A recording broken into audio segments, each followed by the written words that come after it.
Good afternoon, everybody. This is Pixis Designs. I got a final uh, walkthrough on my little buzzbore project. As you can see, I've got a few already made up. I also want to do a quick show off on how it goes together. Not that you would ever have to really worry about it, because these units would just be shipping as a completed project. Maybe except for the missiles being attached to it. But in case you ever decide you want to break it apart, you can, for the most part. There's only 3 items that are glued together on this.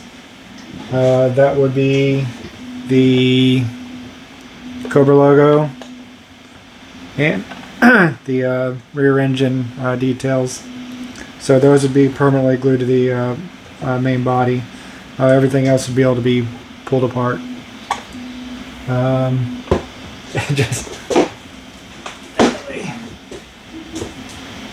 Just to give you a little size difference here. This is the my classified scale one, and here's the original buzzbore. He's so tiny. And after playing with this one for a little bit, these dudes are a heck of a lot harder to get into the original buzzbore. There's a lot more open room in this one to be able to do it. I guess I could have shrunk this down to make it difficult for you to be able to put it in there, but that defeats the purpose of having fun, especially with how bulky these classified figures can be.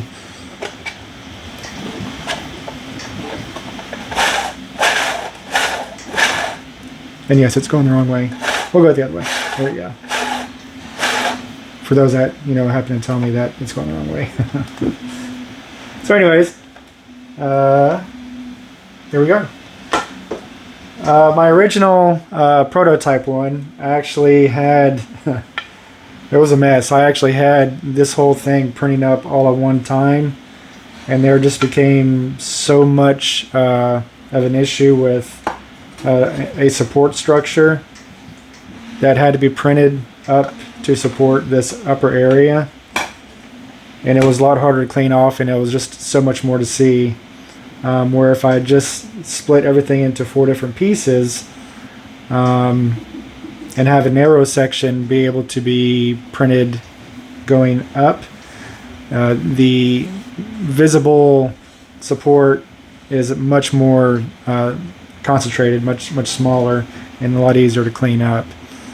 And where the back part, I had a huge overhang, where this one I'm able to just do a 45-degree up and print it all the way through, and it just makes it all the more better looking. So the only bad part about these is, and it's not something that's going to be completely visible, but there is some visible where it's an extreme overhang. That's not something I can really get away from, aside from breaking it further down into more pieces. But if I orient this into a different direction to be able to print it up, you're not going to have the great finish as far as this goes. If you try to print it this way flat, then you're just going to have a lot of steps through here. So the best orientation for this is the current orientation it sits. So it's not going to be something that's noticeable when it's on your shelf anyway. So I'm just really not going to worry about it. All right, so let's go through a quick assembly. It's so easy. This is probably one of the easiest things that I get to assemble out of all the stuff that I've made. I just insert my little H clips in here.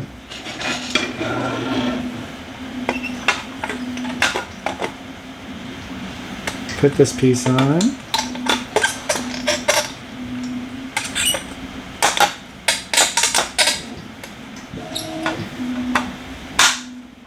Just like that. See where before this was all being printed at one time. I had a support structure up underneath here and up underneath here, then all the way up on top, so it just became too much, so it was a lot easier to split it. And I had questions about whether or not this would line up, and man, you can't even see a gap. So that's pretty good solid 3D printing right there. Solid machines, I'll say that. And then here we will put more H-clips on this part.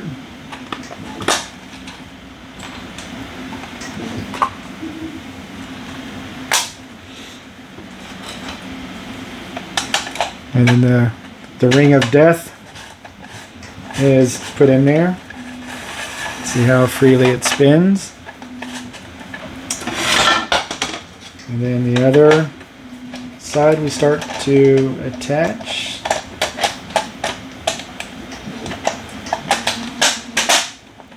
Just like that.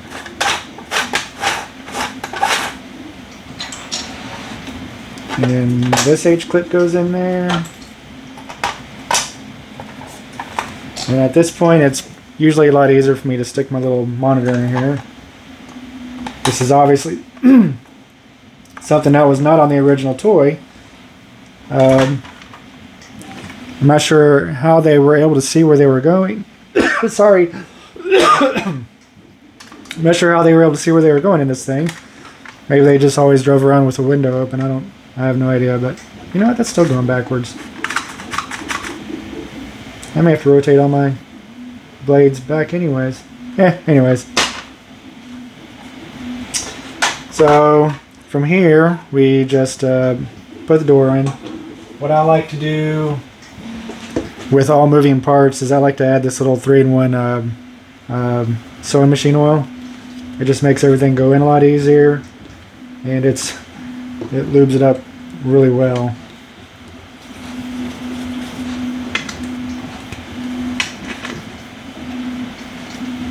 It's alright. This may be difficult to do on camera. It's what it is. It's a split end that's also tapered outward, so that way it holds it in and keeps friction on the inside at all times, so it's never going to be coming loose. And also this prints upwards like this, so that way I maintain the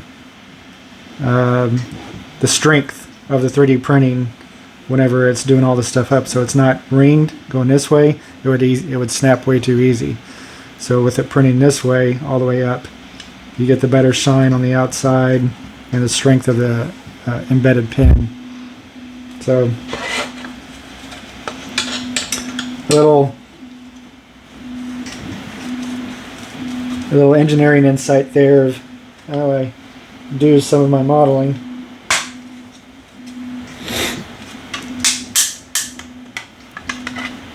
Work that machine lube in there a little bit,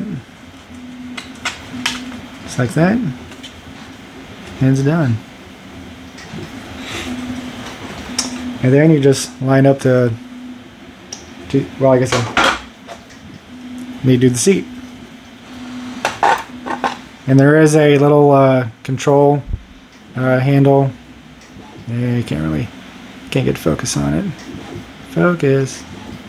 Yeah, well, you may be able to see the silhouette of it.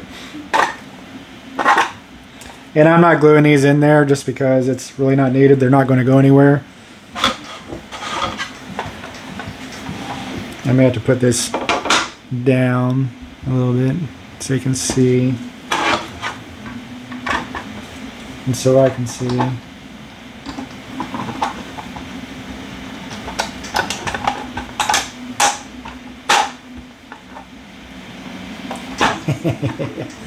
I just collapsed it.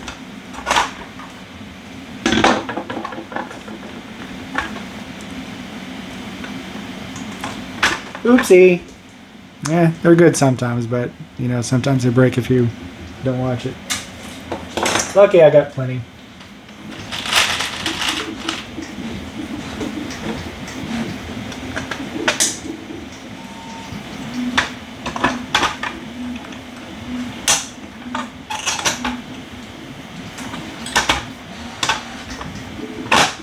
There we go. Just like that.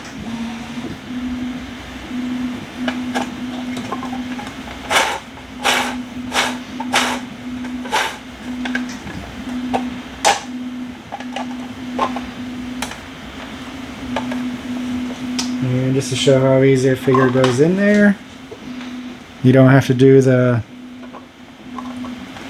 the contorting to get them in there. He just properly sits in there. He's got a little monitor so he can see what's ahead of him. Maybe a good little backup camera.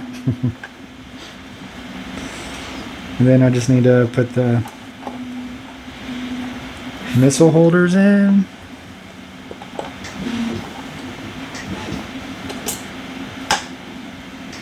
Like that.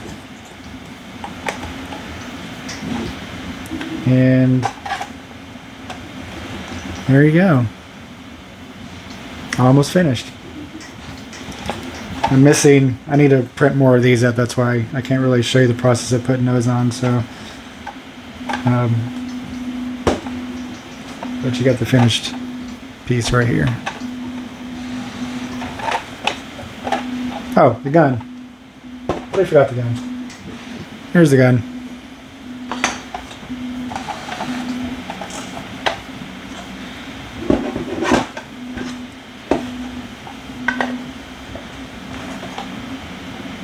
Just like that.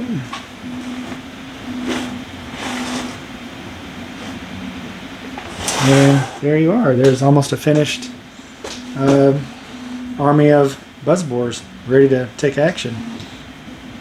Let me pull my camera off the boom here real quick and off the mic. Okay, so zoom out of here.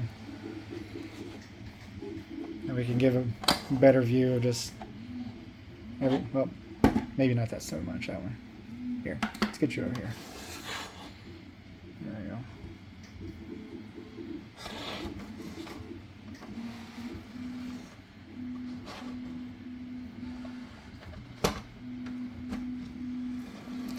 So each of these silver pieces take about maybe a day and a half to print.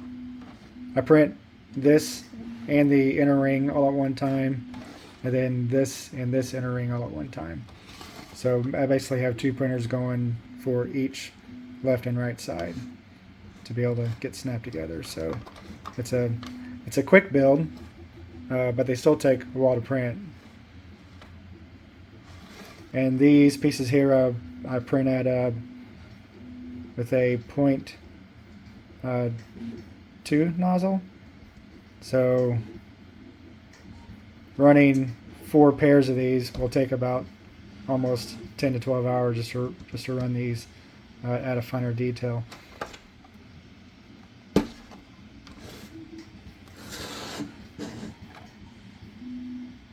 can see some of the interior engine or turbine setup, whatever.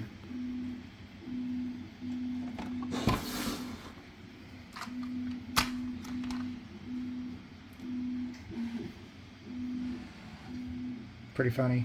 It's so tiny. Anyways, these are already up in my Etsy shop. I've already sold, actually all these are made for people buying them. I just hadn't done a video on it yet. I actually have this listed in my Etsy shop as the Razorback because I am in Arkansas and it kind of suits it as a toy name. So then the Buzzbore, I mean, I guess that would, it's B-O-R-E, I think, Buzzbore. So if it was Buzz B-O-A-R, it would suit Arkansas a lot better too, but then the whole Buzz part. Anyways, I need to get out of that. But yeah, I think this is up my Etsy. I believe it's for $85. I don't. I've slept since I put the listing up. But yeah, there you go. My next big item, I just received, and this is the first time that I've done it this way. I just received a Iron Grenadier Demon, and as you may know, that I've got my the spoiler already made up, and I'm already selling those. Here's the white version here. I've already got my spoiler made up, so I wanted to go ahead and do a demon. Get started in the beginning stages of figuring out how I'm going to do the demon. So I picked one up off of eBay to have a look at all the intricacies of it, how everything moves around, and see what I wanted to change up for a classified scale one. It's really going to be it's going to be big. It's going to be huge. Even just looking at the despoiler, how the despoiler original toy was maybe half this size. So I've actually got quite a bit of length on it alone, just off of this remake. Uh, so it's going to be a big project, probably a couple of months in the making. That's probably all I got right now. I do have a new CO2 laser that I am going to start doing plexiglass windows for my canopies. I actually don't have one down here right now.